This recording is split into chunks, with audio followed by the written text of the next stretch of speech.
Tem coisa que corrói a gente por dentro, como água que vaza na noite e não para. Você sente o peito apertado, o gosto acre de dúvida na boca, e as paredes do quarto parecem sussurrar que nada vai mudar.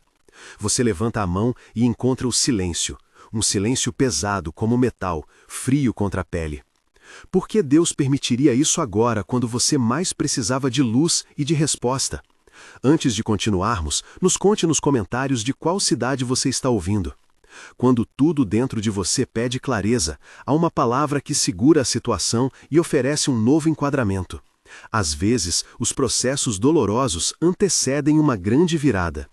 Jó 23:10 nos lembra que Deus conhece o caminho pelo qual passamos e nos prova para que saiamos como ouro. Fica comigo e vamos caminhar por essa história juntos. Se essa palavra toca você, junte-se à nossa comunidade de oração e esperança. O ouro só brilha depois do fogo. Você está cansado de explicar a dor e não encontrar argumento que a faça sensata. Escuta as vozes dentro, o barulho de pratos quebrando na memória, o cheiro de café frio na cozinha onde promessas foram discutidas, o toque áspero do lençol enquanto você tenta não chorar. Em silêncio, você repete perguntas que não querem calar. Será que errei? Será que Deus esqueceu de mim?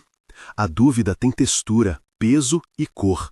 Você se pega lembrando de uma tarde em que riu alto e da sensação de sol na pele, e agora tudo parece cinza. A Bíblia não evita essa pergunta. Tiago 1:2 a desafia. Considerem motivo de grande alegria o fato de passarem por provações. Não para fazer de você um náufrago, mas para forjar paciência e fé. Essa reinterpretação não é simplista.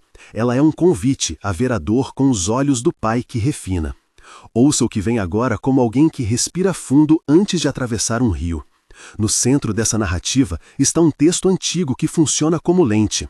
Jó 23:10 mostra o artesão que toca e testa. Não é um versículo que apague a tristeza, mas que dá nome ao processo. Quando a sua história parece dissolver, há um propósito em cada corte.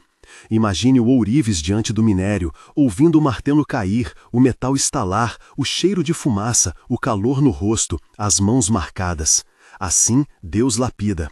Abacuque lembra que o tempo tem um prazo e que a visão aguarda cumprimento em sua própria época. Isso não elimina a angústia, mas nos dá uma narrativa de esperança. Temos aqui uma promessa delicada. A transformação passa pelo fogo e pela espera ativa. Maria conta de novo o que aconteceu no emprego, diz Ana com a voz baixa e o olhar que brilha com preocupação. Eu tentei, falei com o chefe, fiz tudo o que pude, responde Maria, a voz encostada na janela, dedinhos batendo no vidro como se marcassem um compasso de ansiedade. E quando te dispensaram? O que você sentiu? Pergunta João, caminhando de um lado para o outro, os sapatos raspando o assoalho. Senti o chão sair dos meus pés. Senti cheiro de tinta fresca do corredor. Ouvi o corredor longo, vazio. Senti o toque gelado da carta na mão. Completa Maria, a respiração curta. Mas e agora, Maria? Você não quis buscar o Senhor nisso? Pergunta pastor Lucas com calma, a mão no ombro dela, calor contra a pele fria.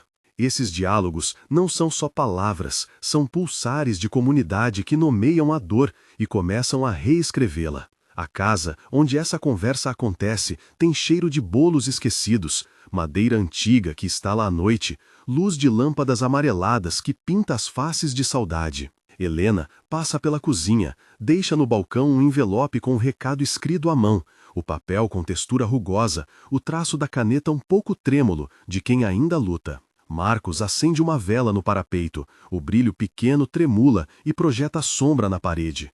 O som distante de um caminhão na rua mistura-se com o silêncio de oração. Sofia toca a mão de Maria, a pele quente, o calor humano que contrabalança o frio da incerteza.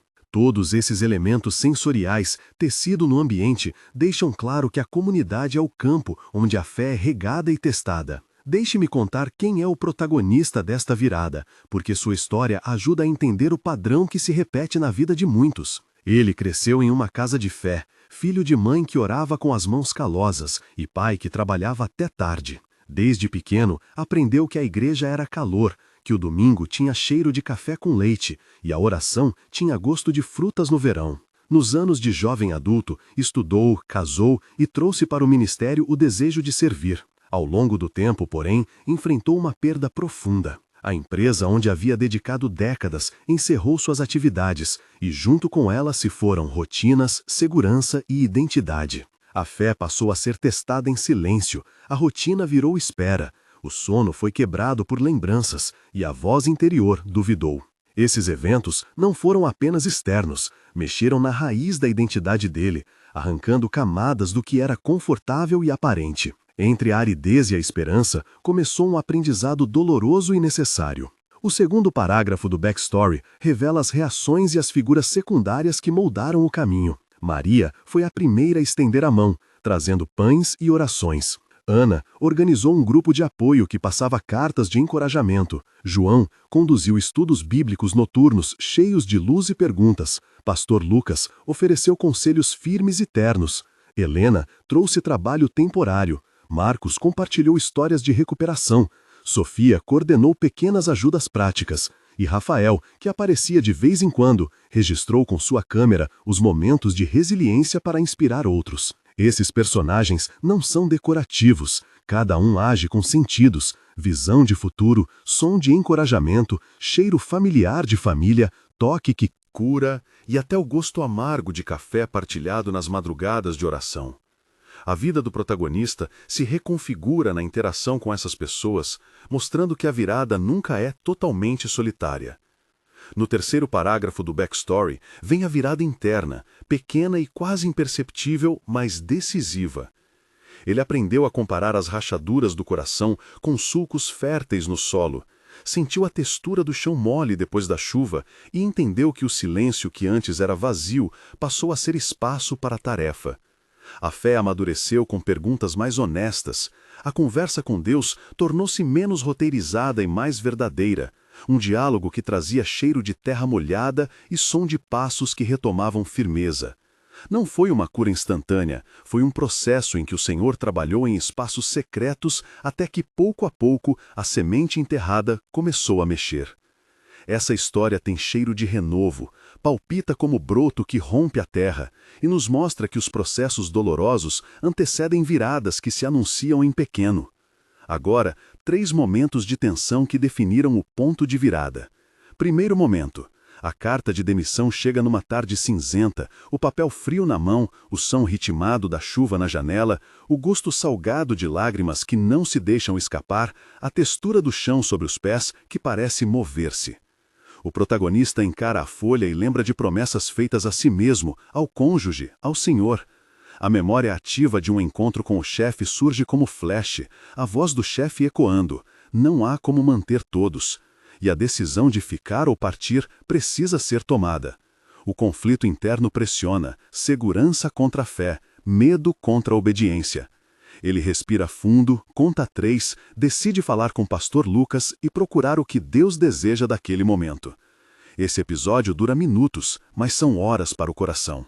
Segundo momento, uma crise entre amigos onde palavras injustas são ditas, o som de portas batendo, o cheiro de chuva no guarda-chuva jogado no hall, o toque frio de quem se afasta. O protagonista é acusado de ter falhado como líder e a vergonha corrói como ácido.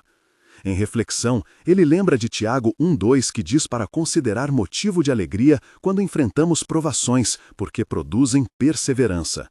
Essa lembrança não resume a dor, mas oferece eixo para tomar uma decisão que preserva a humildade e continuidade na caminhada. Ele escolhe pedir perdão, consertar o que pode e aceitar a limpeza que a situação exige. O processo é duro, mas traz clareza. Terceiro momento.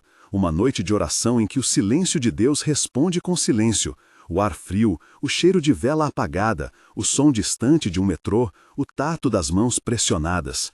Ele se encontra sozinho, enquanto a comunidade dorme e a esperança parece pequena. Surgem memórias de fracassos antigos, o medo de não ser usado por Deus, a tentação de desistir. Mas no meio dessa noite, uma lembrança de Isaías 43:19 aparece. Eis que faço uma coisa nova. A promessa não anula a escuridão, mas acende uma luz no peito. Ele permanece em oração e decide esperar com fé ativa, abrindo os olhos para pequenas sinalizações de provisão que logo começam a aparecer. A narrativa da desconstrução e exposição atua como limpeza do que é superficial. Hebreus nos lembra que coisas móveis são removidas para que o essencial permaneça, e esse processo pode ser desgastante. Perdas acontecem, o emprego, uma amizade, a sensação de controle. Cada perda deixa pó e uma paisagem de silêncio. Nesse terreno, nomes aparecem e cumprem papéis claros. Maria trouxe alimento e lembretes bíblicos. João organizou um evento de recolhimento. Ana enviou mensagens de voz com apoio. Pastor Lucas interveio com oração e aconselhamento. Helena ofereceu um trabalho provisório. Marcos conectou o protagonista a uma rede de contatos. Sofia criou um grupo de acolhimento. Rafael documentou testemunhos que começaram a circular. Esses personagens reagem com ação concreta, voz e toque, e formam o conjunto que sustenta a virada. A paciência e a resistência começam a produzir frutos. Em rotina simples, o protagonista aprende a cultivar disciplina espiritual.